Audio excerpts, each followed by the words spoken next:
Welcome back to our channel. If you're new here, make sure to subscribe because today's story is one that will leave you stunned, emotional, and maybe even rethinking the way you see people around you. It's a story about judgments, secrets, surprises, and the shocking truth hidden behind a simple request. So sit back, relax, and let's dive right into it. The story begins in a quiet suburban town, the kind where most people know each other by name and where daily routines rarely change. In this town lived an elderly woman named Margaret. At 68 years old, she had lived a life that most would describe as ordinary: simple home, modest clothes, and a gentle demeanor that made everyone feel comfortable around her. She wasn't the kind of person who stood out, but she was the kind who left a warm impression on anyone who talked to her. One chilly afternoon, Margaret walked into a large private bank located in the city.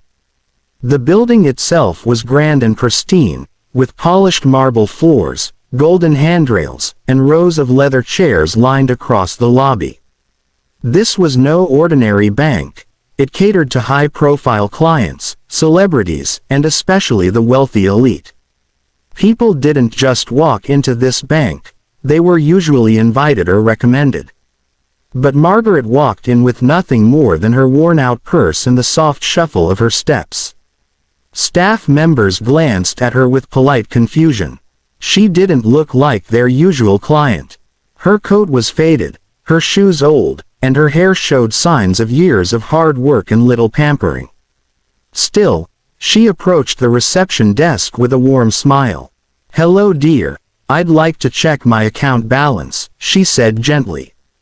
The receptionist blinked, unsure of what to do for a moment. "Of course, ma'am. May I know your name?" "Margaret Collins." The receptionist typed her name into the system and paused. Her eyebrows raised slightly, but she quickly hid her reaction and smiled. "One moment, ma'am. I'll have someone assist you in a private room." A private room? For a balance inquiry? Margaret didn't understand the significance, so she simply nodded and followed. Inside one of the luxurious consultation rooms sat a man in his mid-40s. His name was Charles Kingsley, a well-known millionaire investor in the city. Expensive suit, gold watch, neatly trimmed beard. He was the kind of man who walked like the world belonged to him. Today, he was waiting for his financial advisor when the receptionist whispered something in his ear and asked if he could assist a client temporarily. He agreed, mostly out of boredom. Seconds later, Margaret was escorted in. Charles stood up, but he couldn't hide the smirk forming on his face. He glanced at her appearance, and his mind immediately filled with assumptions. He thought she must be lost, confused, or maybe using the wrong bank. "Good afternoon," he said with a shallow politeness. "How can I help you today?" Margaret sat down, hands folded politely in her lap. "I just want to see my balance, dear. I hope I'm not bothering anyone." The millionaire chuckled under his breath. Not bothering anyone? In a bank designed for the wealthy? He forced a smile. "Of course. Do you have your account card?" She pulled out a card so old and faded, the logo was barely visible. Charles took it with doubt written all over his face. As he typed in her account number, he whispered to himself, "Probably a pension account, maybe a few $100s." Margaret didn't hear him, but the receptionist outside did, and she frowned. The screen loaded. Charles looked at it, and froze. His smirk vanished. His jaw tightened, his breathing stopped for a moment, and his eyes widened in disbelief. The screen displayed a number so large that even he, an experienced millionaire, had to blink twice to make sure he wasn't hallucinating. 9 digits. Over $42 million staring back at him. For a moment, he forgot how to speak. Margaret noticed the silence. "Is everything okay, dear?" Charles swallowed hard. "Ma'am, I think there must be a mistake." "Oh, that again," she sighed softly. "They say that every time." Every time, Charles checked the transaction logs, and his confusion only grew. The account had been active for over 30 years. Massive deposits made periodically, investments growing steadily. None of it made any sense. He turned back to her. "Ma'am, this is one of the highest balances we have in this entire branch." Margaret smiled kindly. "That's good to hear. I only came to check because my nephew keeps telling me I should enjoy my life more. But I've always lived simple. That's how my husband and I preferred it." Charles leaned forward, realizing this wasn't some mix-up. "Ma'am, how did you accumulate this wealth?" Margaret chuckled softly. "Oh dear, I don't have wealth. I just saved a little from my job at the library, and then my husband left some money behind when he passed. He always told me to invest it wisely, so I did." Charles stared at her, stunned. Investing wisely was an understatement. She had made decisions that even trained professionals didn't make. "Do you know what this means?" he asked. Margaret simply nodded. "Yes, it means I have enough to help my family whenever they need. That was always the goal." Then she paused, her voice softening even further. "But I also wanted to check because I've been thinking of donating some of it. There are children who need education, families who need homes, people who need hope. And I thought, maybe it's time." Charles felt something he rarely felt: respect. Deep, genuine respect. "Ma'am," he said quietly, "you have more than enough to live comfortably for the rest of your life, and change thousands of others' lives." Margaret smiled. "I don't need comfort. I just need purpose." Those words hit Charles harder than he expected. He realized something about himself. He had spent years chasing wealth, numbers, status, yet here was a woman who had more money than many CEOs, but still chose to live humbly, generously, and gracefully. For the next hour, Charles helped her review her investments, explained her options, and even scheduled meetings with humanitarian organizations she wanted to support. The arrogance he carried earlier had completely disappeared. He spoke to her with admiration. As they finished, Margaret stood up and reached for her purse. "Thank you, dear," she said warmly. "You've been so helpful." Charles stood as well. "Ma'am, may I help you to the lobby?" She laughed gently. "I've been walking longer than you've been alive, young man." He grinned. "Fair enough." As she left the room, Charles followed her out of respect. The staff who initially underestimated her now looked at her with awe. Whispers spread. "That's the woman with the 8-figure account. She's been with the bank for decades. She's a millionaire." "No, she's more than that." Margaret didn't pay attention to any of it. She simply walked out the same way she walked in, calm, humble, and smiling.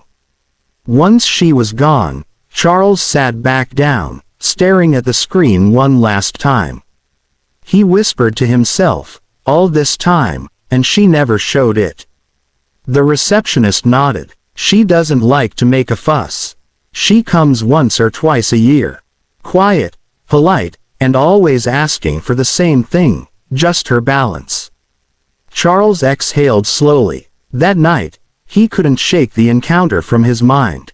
It stayed with him while he drove home, while he had dinner alone in his penthouse, and even while he lay awake staring at the ceiling. Something about Margaret had changed him. For years, he believed wealth was about power, prestige, and luxury. But now, he saw it differently. Her simplicity, her humility, her intention to use her money for good, those were things money couldn't buy. The next morning, Charles made a decision. He went to his office, called his manager, and said, "I want to set up a charity fund. Something meaningful, something long-term." His manager was confused. "For what purpose, sir?" He replied, "To support people who need it. And, name it after someone." "Who, sir?" He smiled. "Margaret Collins." The news eventually reached Margaret through a letter mailed to her home. She opened it, read the content, and shook her head with a gentle laugh. Oh Charles, what a sweet boy. But then she did something unexpected. She returned to the bank a week later. This time, she requested to see Charles personally. When he came into the room, he greeted her warmly. It's so nice to see you again. She handed him an envelope. What's this? He asked. Just a little something to help with that charity you started. He opened the envelope, and stopped breathing for a moment. Inside was a check written for $5 million. He looked at her with shock. Ma'am, I can't accept this. You're not accepting it for yourself, she said softly. You're accepting it for a purpose. Charles struggled to find words. Why me? Why trust me with this? She smiled. Because you listened. And because you changed. Not many people do. And with that, she stood up to leave. Charles walked her out to the entrance, this time not because of courtesy, but because of genuine respect and gratitude. As she exited the bank, the sunlight hit her face, and she paused for a moment as if remembering something. Then she looked back at Charles. You know, she said, my husband always believed that wealth becomes meaningful only when shared. I think he'd be proud today. Charles nodded slowly. I think so too. Margaret walked away with the same calmness she always had. But this time, her presence left an impact far greater than she realized. From that day on, Charles dedicated himself to the charity. It grew rapidly, helping countless families, funding schools, supporting communities, and creating opportunities for people who had none. And every time someone asked him what inspired him, he always gave the same answer. A woman who didn't care about being rich. She cared about being good. The story of Margaret Collins spread throughout the city. People were shocked to learn about the mysterious millionaire who lived like a normal elderly lady. But those who met her knew the truth. She never cared about fortune, fame, or attention. She cared only about kindness, responsibility, and purpose. And her one simple request, I just want to see my balance, ended up changing more lives than she could have imagined. As months passed, Charles continued to grow, both professionally and personally. He learned to value the things that truly mattered: gratitude, humility, compassion. The mansion, the luxury cars, the investments, they no longer defined him. The impact he made, inspired by Margaret, became his real wealth. Meanwhile, Margaret lived her life the same way she always had, quietly, peacefully, and with a heart full of contentment. She still visited the bank once or twice a year, still asked for her balance, still smiled at everyone she met. And each time she walked in, the staff stood a little taller, spoke a little kinder, and greeted her with the utmost respect. One small request had revealed a big truth. Never judge someone by their appearance. Never assume you know their story. And never underestimate the power of humility. Thank you for watching this story. If you enjoyed it, make sure to like, share, and subscribe. And remember, sometimes the simplest people carry the most extraordinary stories.